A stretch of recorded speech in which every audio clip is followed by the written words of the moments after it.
Okay, chapter 19.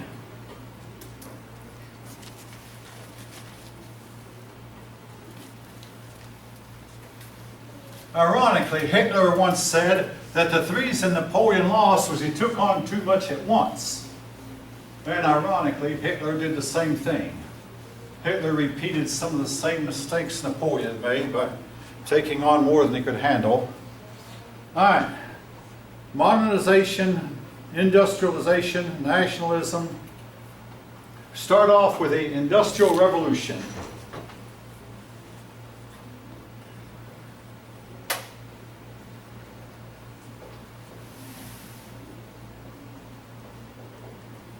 The Industrial Revolution began in Britain. In Britain, they had everything they needed. They had coal, they had canals, already dug. Now, you might say, what's the great about canals? With a canal, you can carry a lot, you can move a large barge with only a horse. The horse can even be old and doesn't even have to be in tip-top shape. But one horse can one horse can pull a barge that weighs several tons. Again, the canals were important until the invention of the railroad. The problem with canals, though, they freeze up in wintertime. But anyway, Britain had the coal, Britain had the iron ore, and Britain had some of the other stuff it needed. The first industry to revolutionize was the textiles. Textile, in other words, cloth making, weaving. Some inventions that really helped. The invention of the power loom, the spinning jenny. The spinning jenny meant they could spin cloth. Also, unlike the old way of spinning cloth with a spinning wheel, where the strands will become wider and narrower, and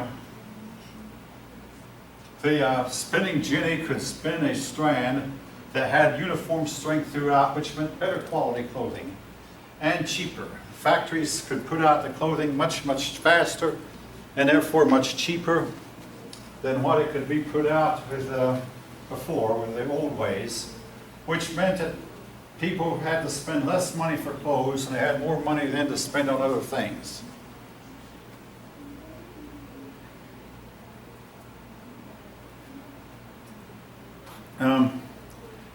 The steam engine was invented also. Before this, if you're in any way familiar with a factory, factories have machines. The machines have to be turned by something or another. So they sometimes would use windmills. But let's face it, what would the workers do on a day when the wind didn't blow? Which happens once in a while. Sometimes they would use water wheels. But what would happen when the water froze over and the wheels wouldn't turn? But a steam engine meant that they did not have to locate the factories next to a stream or river. Did not depend on the wind. With the steam, they had power to run the machinery. So the steam engine helped get the Industrial Revolution started. Now eventually the steam engine was placed on ships, and you had the invention of the steamship. Steam engines were placed on locomotives. Now yes, there were attempts to build a steam-powered car. The problem is a steam engine is extremely heavy. And those cars they made were hard to steer and they all cracked up, had accidents. But now with a train, that was different. You put the train on rails and you didn't have to worry about weight because you could have an unlimited amount of weight. Nobody has ever invented a steam-powered airplane, owing to the fact the steam engine is so heavy that the plane can't get off the ground. Anyway,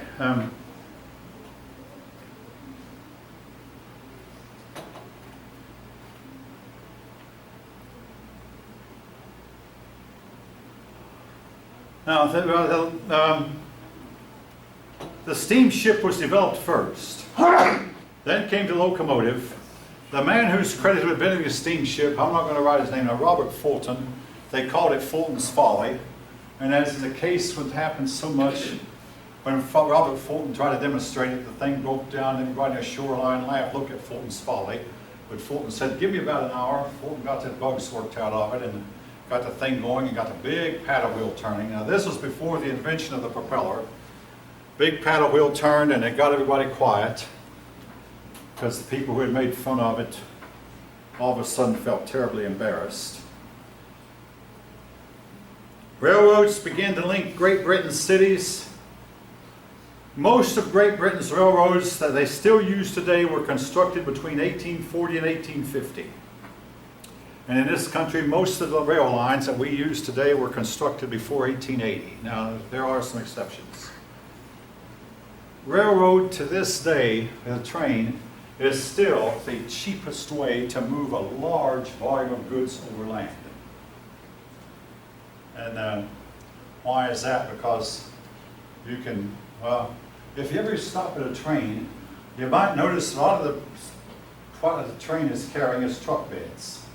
Some of the trucks that are older trucks, they can't take the wheels off easily, so they'll carry truck and wheel and all. And you'll see truck after truck, maybe more than 100 trucks being carried by a train. That way they don't have to pay the driver. I mean, they carry these truck beds for hundreds of miles. But in today's trucks, you can easily remove all the wheels, and that way you can get one truck on top of the other. Any of you know what I'm talking about? You see one truck on top of the other, and they can carry hundreds of them. And you might say, well, what about when these trucks get to the destination? They have wheels waiting for them. And with the right equipment and the right training, the crew can put a wheel on the truck, put those back wheels on the truck in a matter of minutes and get that truck rolling again. And then a truck driver can carry the truck where the train doesn't go. Trains only go where the rails are. That's still true. But the trucks can go where the rails don't. But still, trains are the easiest, not the easiest, but the cheapest way to get large volumes of goods over land. Not the fastest, but at least the cheapest. Now, into this scenario came the factory. The factory demanded a type of discipline man had never known before. All right, in what way? Simply this: you had to be at work on time. And at every factory I've worked at, if you clocked in a minute late, they docked you 6 minutes, or 1/10 of an hour. And they also counted that as a discrepancy, and too many discrepancies meant you got fired. I mean, maybe some of you know, I get here before 10 o'clock every time I'm to teach. You race the clock, folk, and much too often the clock is going to win. If you know what I mean. But anyway, the factory would demand that you start. Now, this was not to a farmer. A farmer did not have to set an alarm clock. A farmer might wake up when the rooster crowed, and he didn't have to get up until he felt like it. Then, you know, when I feel up to it, I'll get out and I'll milk the cows. I'll see if the chickens have laid any eggs, or I'll start mowing the garden. You know what? He wasn't docked if he was a minute or two late. Factory workers, it demanded a new type of discipline. Everybody had to be in place at the same time. And the factory whistle, none of you know what I'm talking about, but when I was growing up, there were still factory whistles, and you could hear them all over town. Now, how far they went would depend on which way the wind was blowing. If the factory was over there and the wind was blowing that way, you wouldn't hear them. But if the factory was over there and the wind was blowing your way, you could hear the whistle for maybe 8 or 10 miles away. But the factory whistle told the workers when to start, when to take their morning break, when the morning break was over, when to take their lunch break, when their lunch break was over. Factory whistle. But now, the transition is painful. Now, I'll tell you something. My great aunt always resented her dad. Her dad, my great grandfather, was a farmer who decided one day to get a job at the factory. So that meant he worked 12 hours a day, 6 days a week, 72 hours a week. And she said, I never saw my daddy after that. Sad. And a lot of persons blame factories and the factory system for the seemingly modern day person's inability to connect with other humans. Again, she said, I hardly saw my daddy after he went to work at the factory. Children who work, and logically, well, children work on a farm. Now, on a personal note, my great-grandfather Went to school from the time he was 6 to the time he was 10. Basically had what amounted to a 4th grade education. At 10 years old, he and all of his brothers and sisters, soon had turned 10, had to go work at a woolen mill in Cadiz, Ohio. And it's on the 1870 census, great-grandpa William, but he was not a great-grandpa then, of course. He was 10 years old. He worked at the factory there in Cadiz, the woolen mill. And so did all his older brothers and sisters. The mother didn't work. The father worked at the same woolen mill. The last kind of had that woolen mill still stands, but it's no longer in operation. But child labor, eventually child labor was outlawed. Workers who did not conform to the expected standards were fired. This created for the first time in world history a problem called unemployment. People who somehow could not find jobs, or if they found them, could not keep them. Unemployment.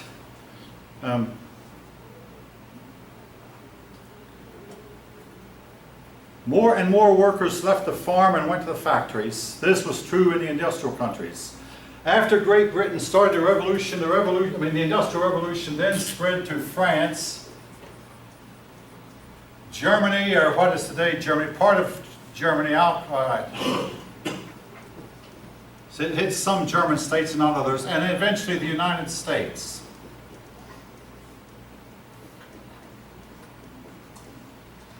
Now, other countries did not have an industrial revolution, not yet, not until later. Countries like Italy and Spain and Portugal, they lagged behind. And Russia lagged behind also. Your Scandinavian countries also began to industrialize, but somewhat later. Now, the Industrial Revolution is known to have put out a whole lot of smoke. If you know anything at all about steam engines bellow a lot of steam into the air, because once that steam turns the wheel of the steam engine, that steam is sent out into the air, but also put out a lot of smoke.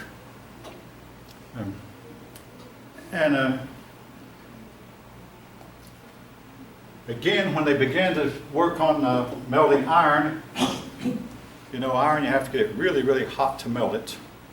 Really hot. And the original iron factories put out a whole lot of smoke. And this created a problem with pollution. All right, in the United States, New England industrialized first.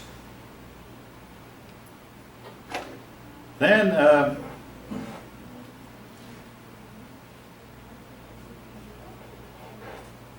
women made up most of the factory workers in the United States. It was women. The women who worked were mostly the young unmarried girls who were to earn a little bit of money for themselves, to where they could buy some of the things they wanted before they got married. And generally when they married, they quit work. That was not always true, but for the most part.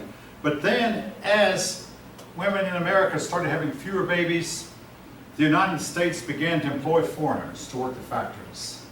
Most notably, Irish foreigners. Now, not Mexicans, that was to come later, but foreigners from Germany, Ireland, European countries. But these immigrants began to work our factories.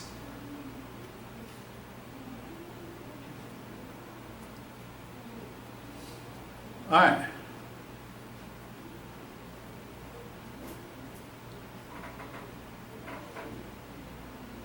Nations began to pass laws that limited the amount of work that women could do, called Factory Acts, that said that now these laws are now obsolete.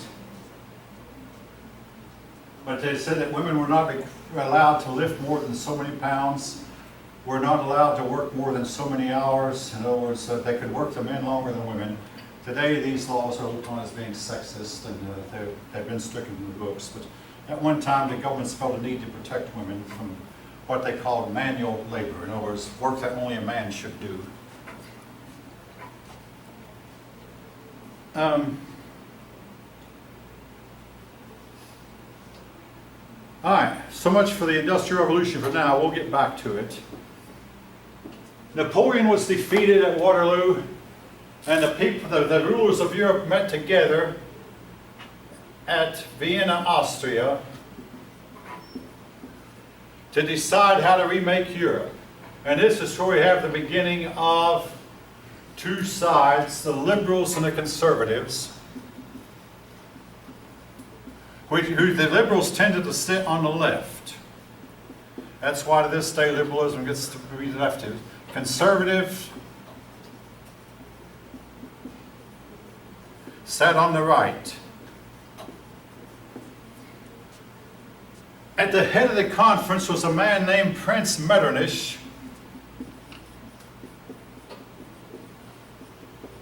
who was extreme conservative. He wanted to restore the old order. And here's what he had going for him. He said, look at what happened to France. France chopped off the king's head. Then they wound up chopping heads off by the thousands. And they wound up through a bit of darkness. They got rid of the church. He said, now what we need to restore the old divine right monarch where everybody follows a king. So he was on the right, you might say. He was a conservative. Others said, no, the office of king is not necessary. We need to, if we have a king at all, to limit his power and put the power into the hands of the people who have earned it, deserve it, who are better qualified, because after all, who's to say just because one king was a good king that his son will be capable? And a lot of kings would put their son on the throne who could not do the job. So they debated these issues back and forth. Now, one thing the Congress of Vienna did, this is not in your book, but it's in some other books I've read. In North Africa, a bunch of Barbary pirates would seize people and hold them for ransom, and the Europeans would pay them bribes rather than go to war. Well, at the Congress of Vienna, the European nations said, if you take any of our people hostage, we're going to meet your demands with cannonballs and not meet your demands with money. And the United States, by the way, led the way. President Thomas Jefferson said, I'm not paying them a dime, and if they interfere with our shipping, we're going to send cannonballs into their cities. And they did, yes. You might have said, I'm not going to say, when you say they, who are you referring to? They are the Barbary pirates. Okay. See, our first war, I mean, this war is called our Forgotten War, but after the Revolutionary War, our first war was against the Barbary pirates. It was a war that lasted 4 years, but it convinced the Barbary pirates, when they see an American ship, a ship flying around, leave it alone, because they, the United States, will come after you. And then the other, Sweden begged the rest of Europe, hey, if we would just all band together, we could stop this. And finally, at the Congress of Vienna, they sent a letter to the kings of North Africa, who, by the way, if you haven't guessed, were Muslim, that we will no longer pay any ransom for kidnapping, but we will meet your demands with cannonballs. And as recently as about 1902, those people took one American hostage, and President Theodore Roosevelt sent a bunch of warships to the area and said, if you don't release that man within 24 hours, we're going to start shelling your city. It took them a little bit longer than 24 hours to get him, but they got him. But they convinced the captains, hey, we're working on it, we're working on it. So we did not start shelling your city. But by the way, this type of piracy still goes on in the Red Sea and in the Gulf of Arabia and places like that. And once they captured American, 4 of them captured American, and 1 minute the Americans had some really sharp shooters. 3 of them raised their heads at once, and all of a sudden all 3 of them had no head. The 4th man did not dare raise his head, and the captive jumped overboard, and the 4th man surrendered. This happened not too many years ago. But I think for the most part they leave American shipping alone. But anyway, but that was one thing that happened to Congress. But the main thing that came out of the Congress of Vienna, it was mostly an attempt to restore the old order, to keep the kings on the throne, and the kings made an agreement. If your people rebel against you, we will come and help you. In other words, we don't want another Louis XVI. We don't want another Marie Antoinette. We will come and help you. Now, I'll say this in the case of the kings of France. When Louis XVI tried to flee France, he fled in a huge coach with some magnificent horses. And he was recognized and forced to turn back. They said he'd go back to Paris. But the 2 other kings, King Charles X and King Louis Philippe, when they fled France, they dressed as paupers and dressed in rags. They got away. Basically, France kept getting rid of its kings until finally, in 1870, the day came when France no longer acknowledged any king. But anyway, they were trying to restore the old order and promise each king would promise the other king that, hey, if your people rebel against you, we'll come to your aid. We'll not let another French Revolution happen. The French Revolution seemed to be an end of everything decent and right.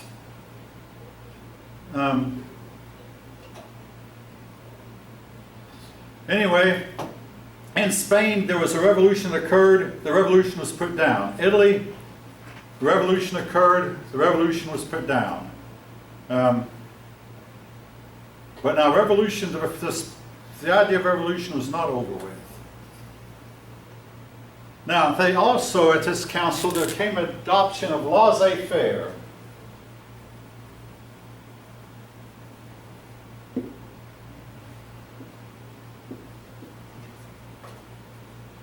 Laissez-faire means let business be completely free from government interference. Now, laissez-faire has come under a lot of, well, it's still an issue. In our country, one party, the Republican Party, favors less government regulation.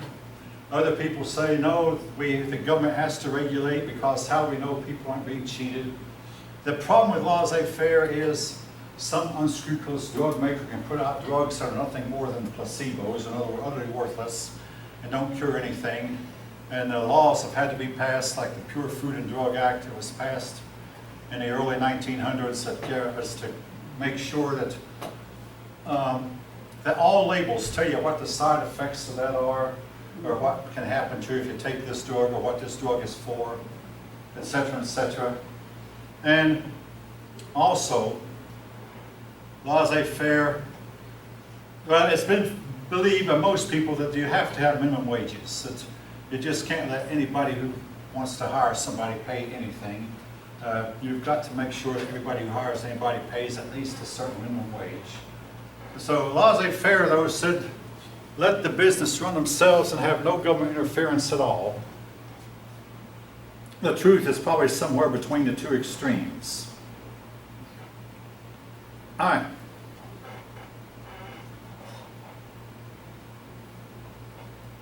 Now, in 1830, in France, by the way, almost all of the revolutions in the 1800s began in France. 1830 had a revolution, and they deposed the French king, Charles X. Charles X was a brother of Louis XVI. Yes? Is this before or after Napoleon? This was some year. Okay, Napoleon was deposed in 1815. The council, I mean, I'm not emphasizing the dates much, but the Vienna Congress of Vienna occurred in 1815 and 1816, where they tried to restore the old order and guarantee there wouldn't be any more uprisings. But revolutions occurred throughout. Oh yeah, throughout the 1800s. Now, I want to say this also about the Congress of Vienna. It guaranteed that there'd be no more huge war in Europe for 99 years. Now, keep in mind, Europe had had 2 world wars already, the War of Austrian Succession and the 7 Years' War, huge wars. Then the Napoleonic Wars was practically a world war also. Because the United States got involved. We call it the War of 1812. We got involved in a war on Napoleon's side, by the way. We got in a war with Great Britain for probably pretty good reasons. But then in 1815, they made an agreement. Oh yeah, something, the most important thing that came out of the Congress of Vienna. Balance of power.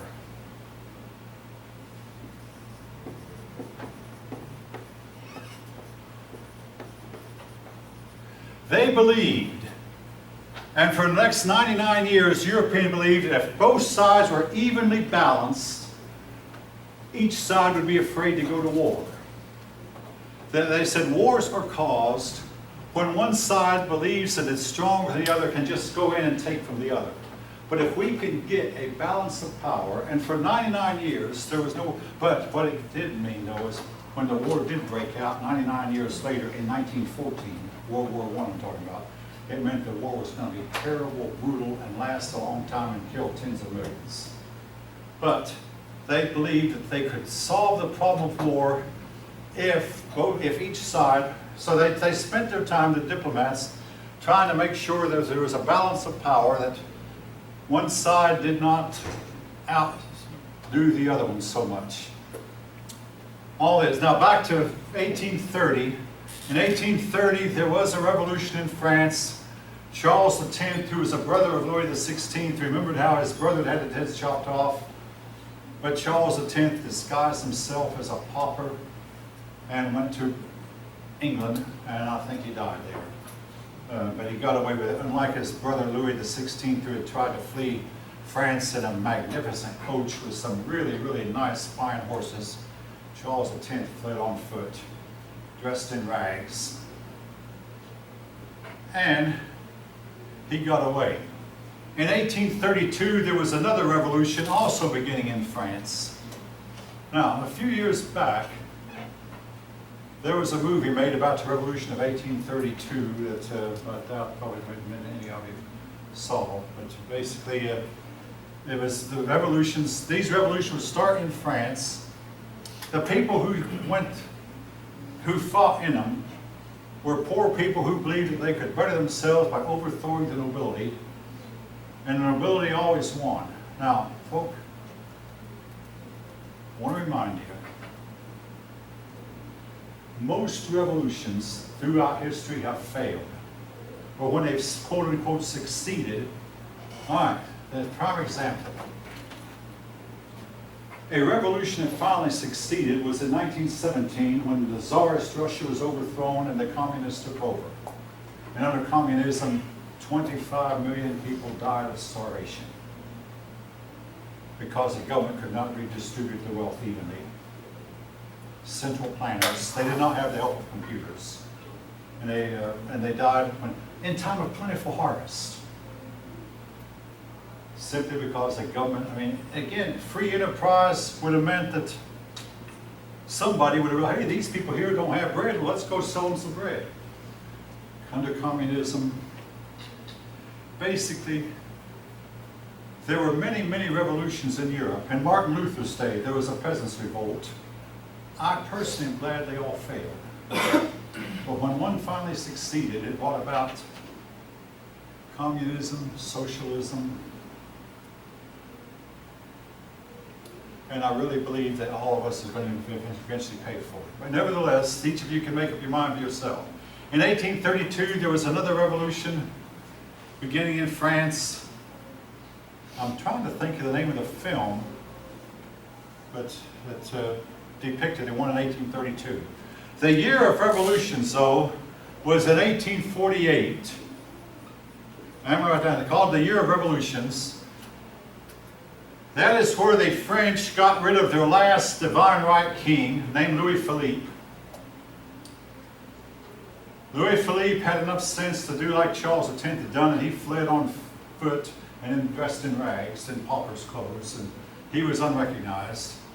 But anyway, the revolution, though, in 1848 spread from France to Italy to Austria, but it was brutally suppressed. In France, yeah.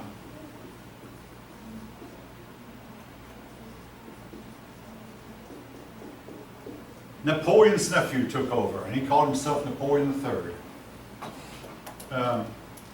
And Napoleon III was to govern France for 22 years till 1870. But basically, the French people were told, you're going to get democracy, you're going to get democracy. They were first promised democracy in 1791. They finally got the democracy in 1870. Took them more than 80 years to finally get the democracy they'd been promised. Always some one man would take over and he'd run the show. But the revolution started in France, spread to southern Europe. Now, conspicuously, Great Britain never had a revolution. I mean, you might say, what about the American Revolution? Yeah, true. But they never had a revolution inside Great Britain. And nobody knows for sure why, except, well, yeah, here's one reason. In Great Britain, they compromised. They kept the king on the throne, they kept the nobility, but to limited power. The Reform Act of 1832